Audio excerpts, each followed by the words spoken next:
Welcome to Something More with Chris Boyd. Chris Boyd is a certified financial planner practitioner and senior vice president financial advisor at Wealth Enhancement Group, one of the nation's largest registered investment advisors. We call it Something More because we'd like to talk not only about those important dollar and cents issues, but also the quality of life issues that make the money matters matter. Here he is, your fulfillment facilitator, your partner in prosperity, advising clients on Cape Cod and across the country. Here's your host, J. Christopher Boyd. Welcome, everybody, to Something More. I'm Chris Boyd. I'm here with Jeff Perry and Russ Ball. We're of the AMR team at Wealth Enhancement, and really glad to have you with us for another segment of our program. Our show is all about personal finance and all those quality of life issues as well. So glad to have you here. Hope everyone had a great Thanksgiving. It's one of those things that it's good to temporarily, every once in a while, to step back and think about gratitude and our blessings and all the things that we are grateful for. Sometimes those things are far beyond the material things, all but we're in that season of materialism now, as we're moving on to well, that didn't take long, Chris. Holiday season. Anyway, did you want to comment before I jump on to other things? No, I'm just giving you a hard time. Yes, yes, it is good to be thankful for many things, and gorge ourselves on too much food. Right. Now the diet begins for about 2-3 weeks, and then not so much because we're on all these activities. This is like a free month. You didn't know that? Yeah, there's so much going on, right? And this one's so compacted, where Thanksgiving was late this year, and we'll be flying through December with all that goes on. No, save your diet and good eating habits for your New Year's resolutions that you won't follow anyway. Yeah, probably accurate. Well, I want to also just step back and give a gratitude moment. Thanks for stepping in for me last week, and you guys with the shows you did. Good stuff. I have started listening, but haven't finished listening to our podcast episodes from last week. I thought they did really well, and Russ did a great job producing and adding some color to the guests. And if people haven't listened to them, they're always available on your favorite podcast channel. And do check them out and share and like and give us a rating. It really helps, as that people always point out. I have another side note on that before I forget, because I mean to do it and I forget. In the notes of this show and the last few shows, we have a link to a podcast survey that we're doing. Good point. So if you're interested in telling us how we're doing, or how good or bad, or what you'd like to hear more or less of, please click the link and provide your comments. They're very helpful to us. Yeah, I love that. Good thought. We want to know. We want to produce a show that you want to hear. So we'd love to hear what your feedback is. What kind of content is most enjoyed, and of course, if you always have a question. You're always welcome to send us a question as well at AMR-info at wealthenhancement.com. Well, let's jump right to it then. As far as we look ahead, it's that time of year. It's Black Friday, the time to go shopping. I don't know. Did you guys always get up early on beat the crowds on Friday morning to start your Christmas shopping off with a bang? I feel like Black Friday has really extended to there's a whole almost month of deals. I'm already looking at the different deals.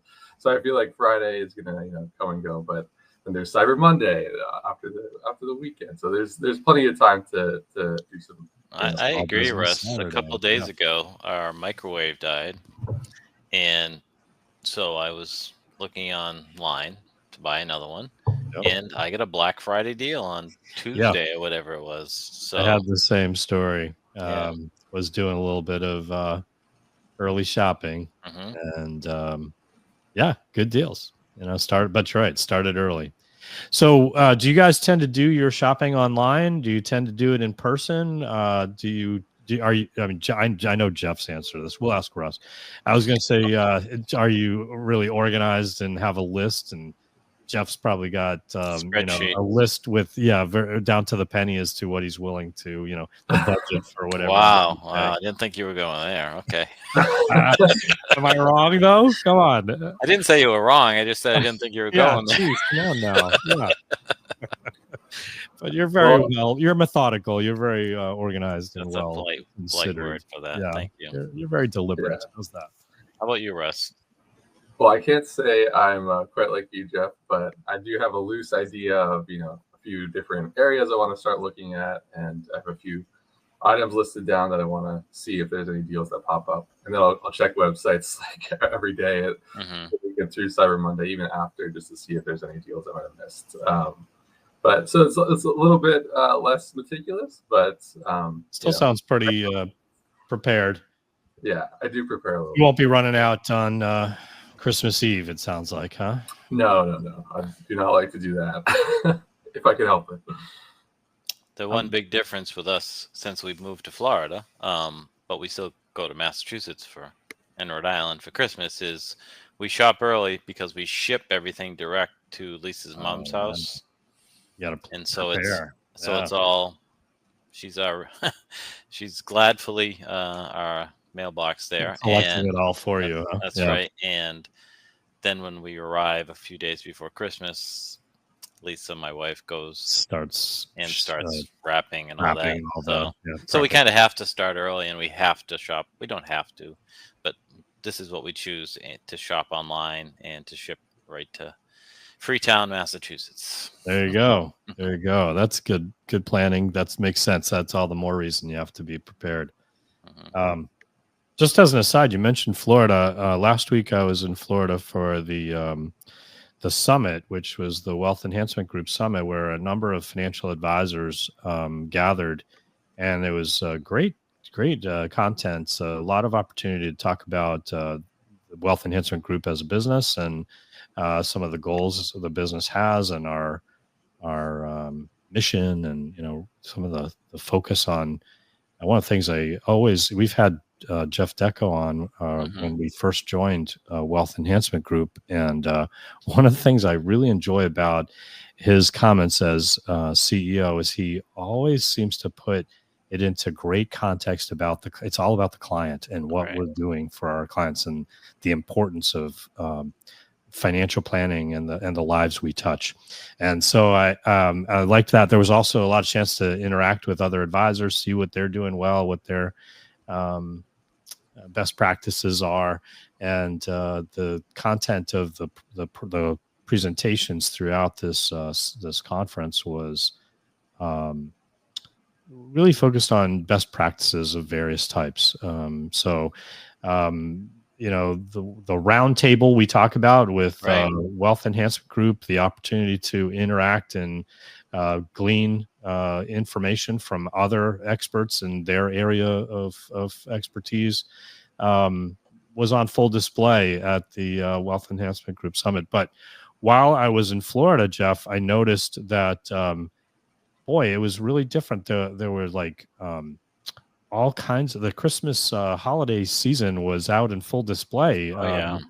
And it just that seemed to be earlier here. Yeah. Yep, our neighborhood's fully decorated, and the clubhouse for the community and the gates and everything. They've been on for a little while, so they do seem to go a little earlier here. Yeah, the holiday spirit, if you will, was very present and noticeable. So, and the percentage of participation on homes is much higher than where we lived in Massachusetts. Part could be that you don't stand out in freezing cold rain to put them up or down. I don't know. Yeah, good point. A lot easier in terms of the temperature, the climate, to deal with that. But anyway, so Wealth Enhancement Group, great summit, and great content that came out of that. I'm sure it's going to afford us the opportunity to talk to some of those other advisors. I will say I did get the opportunity to go jet skiing. Oh, you did? I knew that was planned. That was new to me. Survived, yeah. Yeah, those things go fast. They do. That's why they're fun. Yeah, it was fun. It was fun. I was a little nervous at first, but man, that was good. But anyway, it's interesting when there's some choppy water. You start going airborne. Yeah, just a little bit. Just a little bit. Fortunately, it wasn't too choppy, but yeah, had a little bit of that. Did you see any dolphins or anything in the water? You know what? I totally missed it. There was behind us as we were leaving the little harbor area to go out into a bigger bay or whatever. There was a pod of dolphins that I didn't even notice. They're like following the wakes. Yeah. So unfortunately, I missed it, but others told me, oh yeah, there's a whole group of them. Jeez. So anyway, let's talk about Small Business Saturday a little bit and some of the history of these kinds of things. We think about online shopping, and I think we've all gotten accustomed to the convenience of just right in the palm of your hand, doing some of our shopping that way, and there is a real value to that ease and convenience that it's appealing. At the same time, you find there are fewer and fewer opportunities to actually go into stores sometimes because there aren't as many local shops and stores, and whether it's big business or small business, you find that the online activity changes the way we shop and the ability we have. I mean, this time of year, I used to love Toys R Us. What's that, right?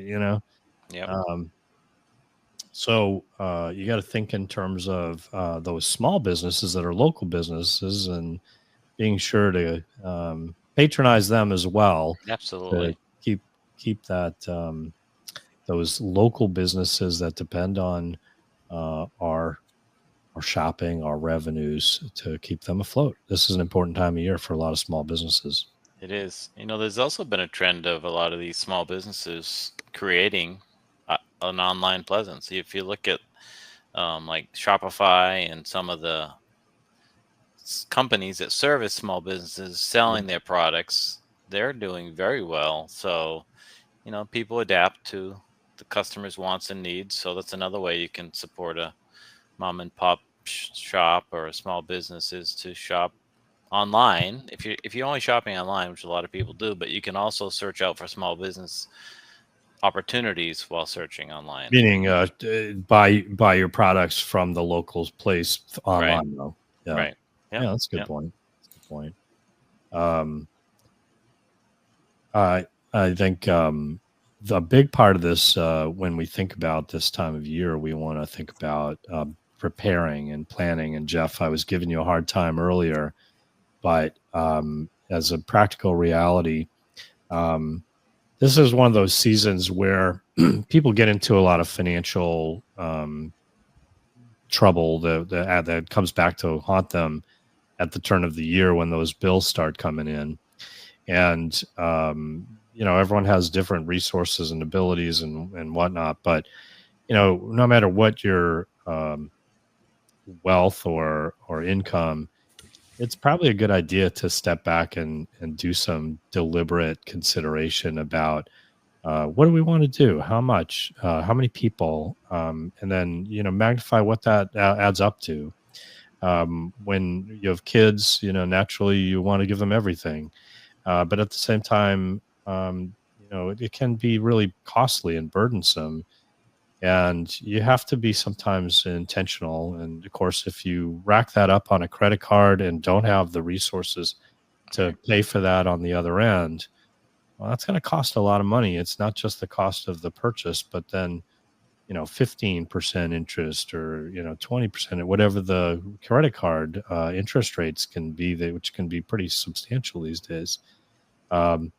So, you really need to be deliberate in the process. And in some cases, people think about gifting and very generous gifts to their children, their adult children, whatever it may be. And this is another thing we sometimes think in terms of let's do a little bit of financial planning. Are we going to do this as a one-time thing? Is this going to be an annual thing? How much is really affordable? This can be one of those times, Jeff, like you talk about. It can give us permission, or it can be in a position where we can say, "Oh, wait, that might be too much," So we want to take a moment and see how it plays out. Set expectations that are realistic. Is this something we're going to do as a one-off? Is this something that people are going to become accustomed to and grow dependent on? And can we afford that? Right. So I don't know. Threw a lot out there. Take it away. Well, let's start with breaking news. Christmas is December 25th, right? So yeah, it's ideally we'd love it when clients or listeners are budgeting for Christmas, right? Or gifting throughout the year. We'd love you to start the year every year with a projected cash flow and the things that you can predict, and have an emergency fund for those things that you can't predict. These are all part of a comprehensive personal financial plan that we want you to have. So hopefully you have a budget for Christmas, you have a budget for the holidays. We'll get into gifting, family gifting in a second. But even if you have a budget, and especially if you don't, there's a lot of pressure on you during this time of year to, as you said, to meet those desires of the children who see something and they want something, or maybe you have a spouse and you want to do something special, or maybe you have a new relationship and you didn't realize that when you did your budget, and all these things. But your points are very well taken, that if you overspend and you don't have the ability to pay that credit card bill comes January, it's really gonna not only affect your debt load, but it's going to affect your ability to meet your budget, because now you have credit card payments and interest payments into the future. So, pause for a few minutes. Don't act emotional when you're out shopping. Try to have a budget. Even if you don't have an overall budget, try to make a budget for this Christmas, something that makes sense. And think about alternative gifts that don't cost $200, right? Yeah, a thoughtful gift that's not always the expensive gift kind of thing. Parents, if you're giving to parents or grandparents or family members, they would love to have a new picture of you and your family, in a nice little frame. A few $10 for a frame, right? And that would mean probably more to them than going out and spending a couple $100 on some gift that they may or may not want, right? That's a good point. Yeah, so you don't always need to spend money to make a big impact during the holidays and give something meaningful. If you have a skill or a craft or a ability to make something, those gifts are really meaningful. Yeah, so I love that. Right, so you don't just have care that goes into it is more than the value of maybe what it costs. I think that it is, and you see those gifts when they're opened. And it just is that much more meaningful that you thought the time to do something personal and not just gift cards are great. And sometimes gift cards are the perfect thing to give somebody, but you're going to spend more on a gift card probably than that photograph of your family. Right. And I'm not sure it's going to have the same meaning that you're ultimately trying to get of saying something special during the holidays. Well, the thing about people who are thoughtful is, they give thought. It's it's time. It's in forward thinking. It's It's not just well, I got to run out and fulfill an obligation, go get something. It's deliberate. It's thoughtful. It's what's a good fit for that person. My wife is so much better than I am at this, but she's creative and thoughtful. And right. How do you come up with that? But it's partly paying attention, partly listening. I think she's pays attention to what's going on in people's lives in a way that then says, oh, I think they'd enjoy, that kind of thing. Another example that I've seen personally in my family, if you have a specific interest, if your loved one has or a friend has a specific interest, and you buy them a book about that subject, a real book, a hard cover on a real book. Yeah. Old fashioned. Yeah.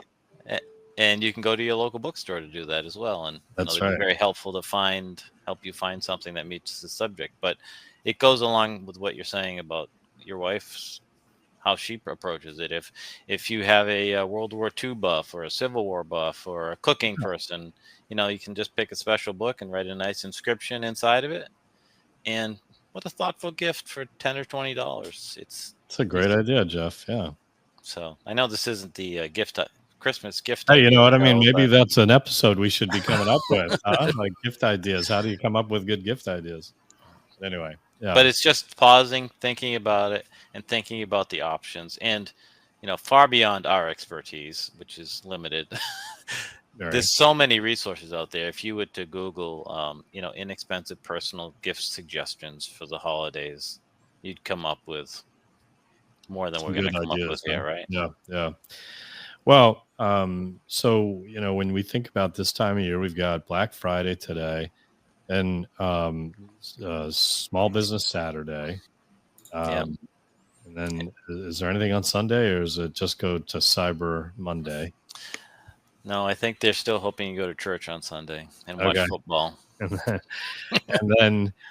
And then we get to Giving Tuesday. Why don't we talk a little bit about that as well? Because this is also a time of year when a lot of charitable organizations really find they have a surge in their revenue that defines their next year's budget. And most of a lot of people think about charitable giving. Historically it's because we'd be thinking about deductions and things like that. But as we get closer to year end, we tend to be like, oh, well, there's a few things I wanted to get in before the year's over. Mm-hmm. And sometimes I was motivated by taxation. These days, probably less so. Right. Because, keep in mind that with the standard deduction being as high as it is, there's less of a likelihood that you're going to have itemized deductions. Now, this is something we've talked about in the past, Jeff, the idea of bundling, and maybe you want to just take a minute to explain, what that's all about, that idea of why people might want to consider doing that. I think it's like almost 90% of the people who file their income taxes are now taking the standard deduction. It's since the standard deduction amount went up quite a bit, and they put caps on certain other types of deductions like salt, not salt, state and local income taxes. Yeah, we're not taxing salt as much, but yeah.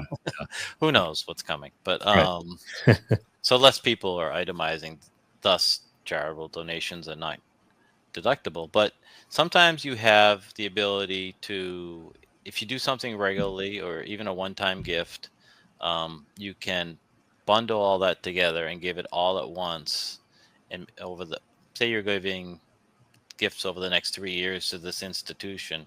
Well, if you bundle those 3 into 1 year, you'll probably start to think about, am I going to exceed my standard deduction, and thus be able to deduct from that approach of doing an itemized deduction, right, as opposed to the standard deduction. And it might be in a year that you had some large number of medical bills, which normally you wouldn't deduct, or maybe it was a year, that a business situation, if you an off year for income, maybe, or something. Right. So you can be a bit tactical with your deductions if you do plan them. So these are all things to give thought to when it comes to planning. But similarly, you can think about other types of gift scenarios when you're thinking about charitable giving. Donor advised funds are something we talk about this time of year. And candidly, we don't have a lot of clients who have made use of donor advised funds, but I love donor advised funds as a tool. These are essentially an opportunity where you want to plan for some tax benefit. You're going to make that charitable gift into a fund. Oftentimes it comes about as a consequence, though, of someone's had a loss, or right, there's a reason you're inspired to kind of raise funds for a purpose.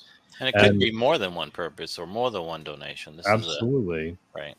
And so the idea that you're going to set money aside, get the charitable treatment of it, get a deduction in the year you're giving it, and whether it's cash, whether it's securities that have appreciated, et cetera, there's a variety of possibilities. But you might put that money into this donor advised fund, and then later on, whether it's next year, whether it's every year, whether it's after several years of it invested in accumulating and growing in a tax sheltered environment, which is this tax this nonprofit entity that is a donor advised fund that's at a foundation of some type.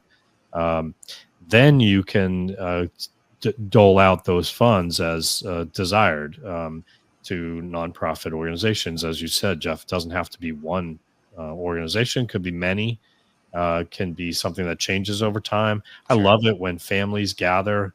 They've set up this kind of a fund and said, all right, now this year we're going to make a distribution. What should we do? And have some family consideration of what do we care about? What's important to us? Maybe it's different things to different people, and you take turns on who gets to decide or whatever it is. But there can be some collaborative deliberation. And the idea, I think, in that instance that I love so much about it is it's setting values in place. It's saying we value charitable giving to the extent that we've created this fund, and as a family, we're going to continue this practice now and into the future, and help us. And I think as a parent, that can instill a certain clarity of values that not only you might talk about, but now it's in behavior. Yeah, I love that idea, and including the children of any age, as long as they can. I view this like a board meeting. A family, and you're still the guy or gal who wrote the check, still the chairman of the board. Right. But you might have veto authority, huh? Right. Yeah, you might. That's funny. But I think it's part of that notion of you want engagement, and if this is ultimately you're trying to say, what do we value? What's our and let's face it, families don't always have uniformity in their views on a variety of things. So how you resolve that is up to you, whether it's, this year's your turn, or let's try to come to something we all agree on, or, there's different ways to approach it. Right. But ultimately, I think it's setting the stage for the idea that giving back to our community in one form or another is a value. And we've set up this fund with that in mind, and let's all do it together. I really love that. So that's one possibility this time of year. As the end of the year approaches, people who have required minimum distributions from their IRA accounts, or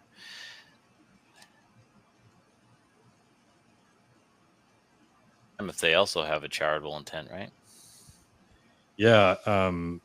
Qualified charitable distributions are really catching on as a tool that people who are, as it turns out, it's even before you have distribution requirements now. So it used to be 70.5 was when those RMDs started. Right. Well, you can still use this technique of taking IRA money that's pre-tax money and giving it to a charitable intent, your church, your charity, your nonprofit of one type or another, and make a donation from your IRA directly. It comes out, it's no tax to you. It goes to the nonprofit. They don't pay a tax. Everybody benefits. Now, when you're 73 and older, it will count toward your required distribution. So if you have a $5,000 distribution, a $50,000 distribution, whatever that number is, if you want to take $1,000 just, or $10,000, whatever the number is, you could take a chunk of that, and instead of taking it out to have to spend it or pay tax on it, and then have to choose to give it to something, so you don't have that income tax event, you can do what's called a qualified charitable distribution. There's a form with your IRA custodian, and they will send the funds directly to the nonprofit, avoiding the income tax, but counting toward your 5 or 50 or whatever your number is for a distribution requirement, and it will reduce the amount you have to do. Now, there is a cap on how much you can do in a given year for a qualified charitable distribution. QCD is how it's abbreviated, But most people won't have to worry about that cap. It's $100,000 in a given year. If God bless, if you can do that, that's awesome, But for most people, it's a way to get money to a cause they care about in a wonderfully tax efficient way, without having to incur income tax themselves, and perhaps reduce what they have to take out from their distributions in a given year. It's generally best to try to think about these qualified charitable distributions early in the year, right? So that how when it comes to your own required distributions, you don't have as much that you have to take out. So try to do that in the first half of the year if you can. But there's still time, but you're running out of time. It's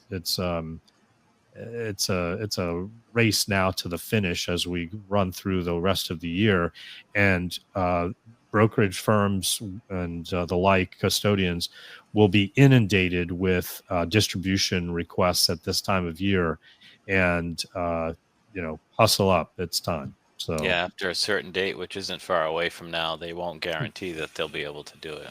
Exactly, and you don't want to be in that position. When it comes to charitable giving, just going through a couple other things, Jeff. Yeah. Sometimes people think about monthly gifts. Just a monthly deposit, monthly withdrawal. Going to their charitable intentions. I think that's charities more and more popular. Love that. Yeah. It gives them predictability. It's not the most tax desirable way to do things. Might be better to gift through a qualified charitable distribution or gift of appreciated assets, a mutual fund or a stock or something that's gone up in value significantly. These are things that can be preferable from a tax planning point of view, but any of these are appealing. Another thing that seems to be kind of popular that is generally with a specific nonprofit are charitable gift annuities. And maybe we can talk. It's essentially a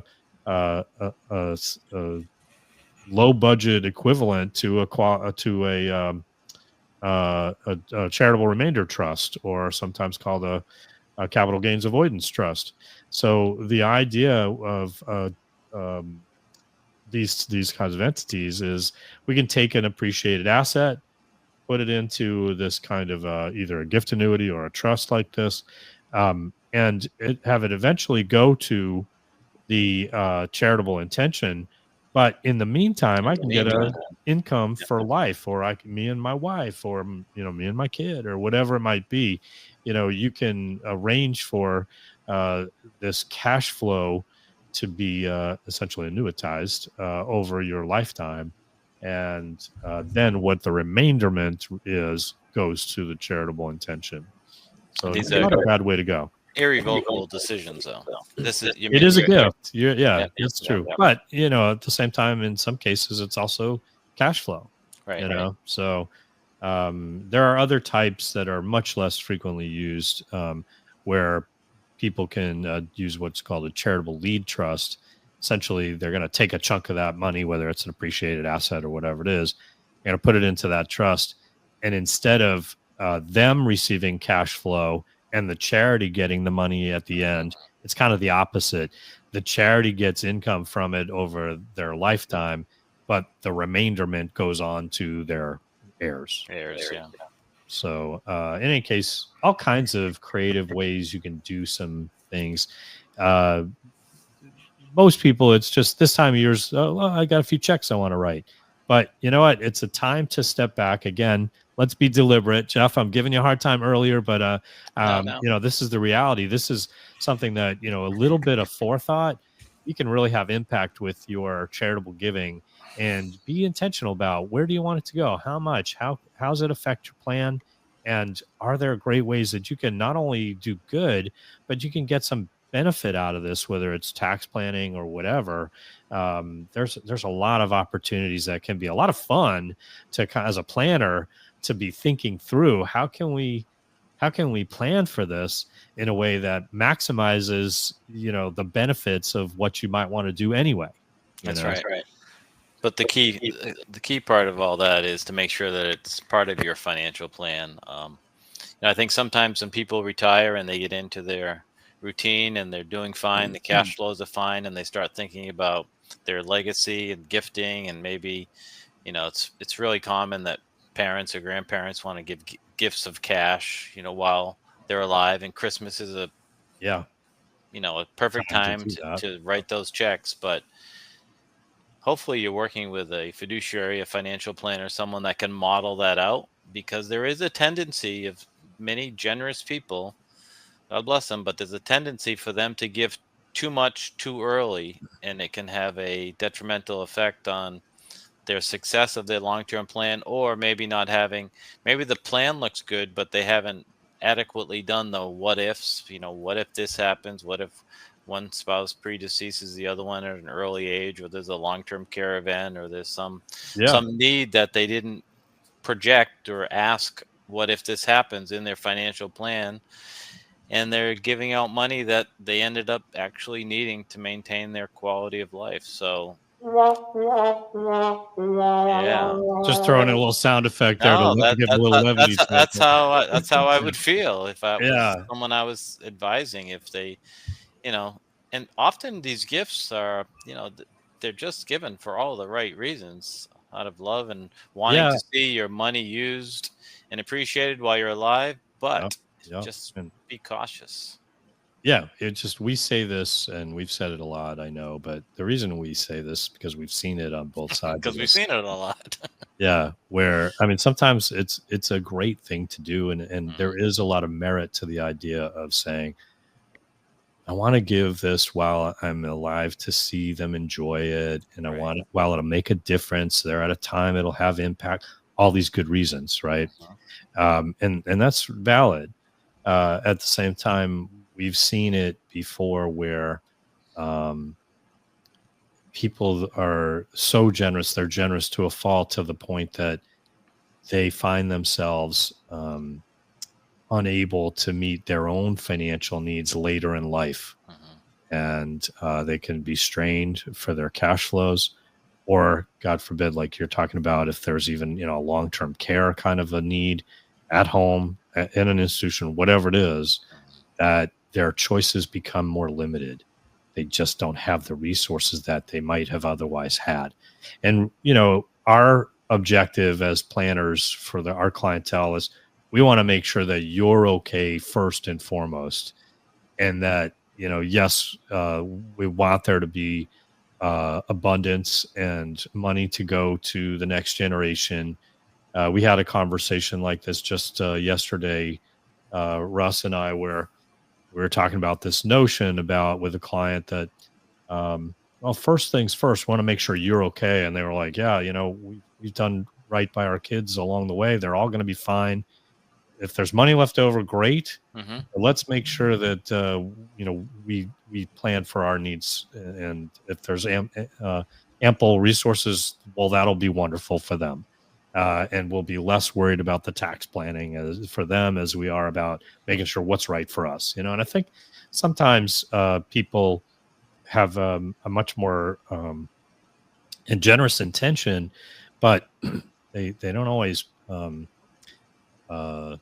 do that for themselves, right? Because of themselves. That spirit of generosity just overtakes their decision making, and like I said, for all the right reasons. But just be cautious.